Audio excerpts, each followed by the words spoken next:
Docuseries follows the rise, movements, voices, and memes that made Black Twitter an influential and dominant force in nearly every aspect of American political and cultural life. Yeah, the docuseries is based on Jason Parham's Wired cover story, A People's History of Black Twitter, which features contributions from Parham, Jamel Hill, Amanda Seales, and more.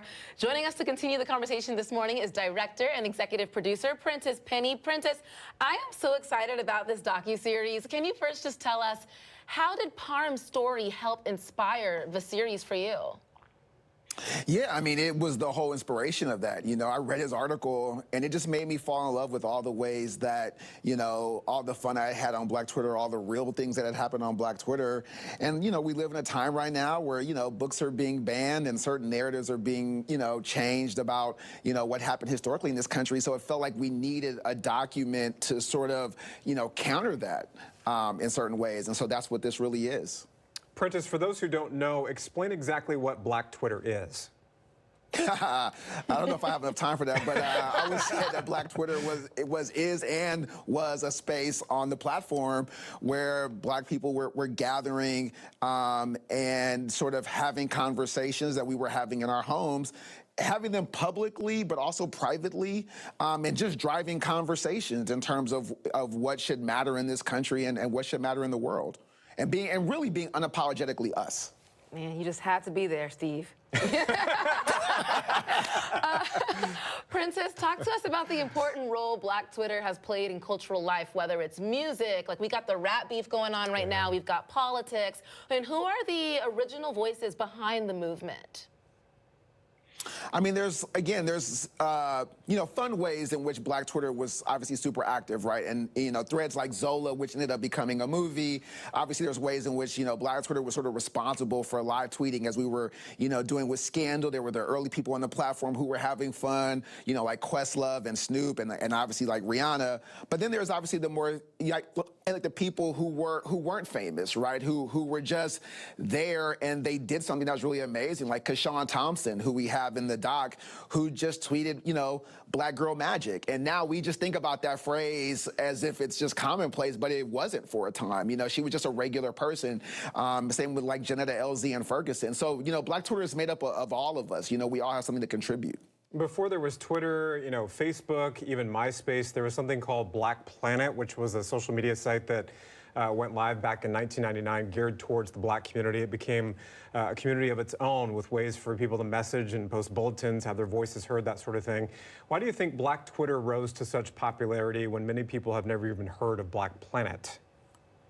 Yeah, I mean, I think Twitter was a specific platform in a lot of ways, right? Like Facebook was about, you know, finding like people you went to high school with or your aunt that has a long rant about something. You know, it was about people you knew, right? Where Twitter was about kind of connecting to strangers and people that weren't your normal people, right? Because if you're just like in an NBA Twitter, well, now you can follow a whole bunch of other people. And because Twitter as a platform, we talk about this in the doc as well, wasn't really sure what it was trying to be. It was a podcasting place. It was an information sharing site. It was more pliable. And as a result of it being pliable, I think Black culture has always been good at taking things that weren't their original intention and using it in a different way, right? We've had to do that with food and fashion, our music. And so Twitter was just another way that we were doing that. And I think that's why the platform specifically, we could kind of tailor it to kind of be what we ever needed it to be. Prentice, do you think that Black Twitter has changed since Twitter has become X, or do you think it's still the same? I mean, I don't think it's the same. No, I think it's definitely different. I mean, there was like numbers that show that, you know, Black people have left the platform, but by and large, I mean, our numbers are actually still there. And I think, you know, so many times, you know, Black culture has to move because somebody else comes in. And I think even though we don't own the space, I feel like Black people and Black culture feels like, you know, we curated the space. And so as a result, we still run the space. And again, I think you can see that ever so clearly in this Kendrick Drake time that we live in, that Black Twitter still has lots of opinions. The docuseries aired on Hulu yesterday. What do you hope people take away from it? I hope people really take away of like, just, again, all the amazing things that we did and we created on that platform in really a short amount of time.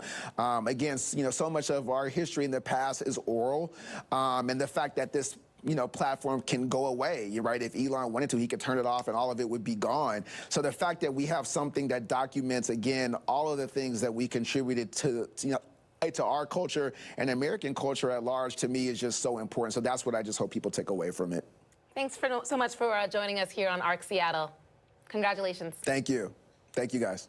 I'm excited to watch this too. Yeah, you said it aired yesterday, so I think there's going to be some more episodes rolling out over the next couple of weeks. But I love cultural phenomenons. When you think about something like Black Twitter or just any type of social movement and see it transform over the years. And look, it's an online place for people to just exchange thoughts, and you find commonalities. And you look at trending stories every morning on our KOMO News show. Yeah. You've brought up posts from Black Twitter and put them on our KOMO News programs because people make things trend together. It's kind of a hard concept to explain. It really is an online community. It's an online community. Yeah. Yes. It's what people are talking about. Yeah. Fascinating docuseries now on Hulu. Absolutely. Yeah. Looking forward to watching that. Maybe a good weekend watch.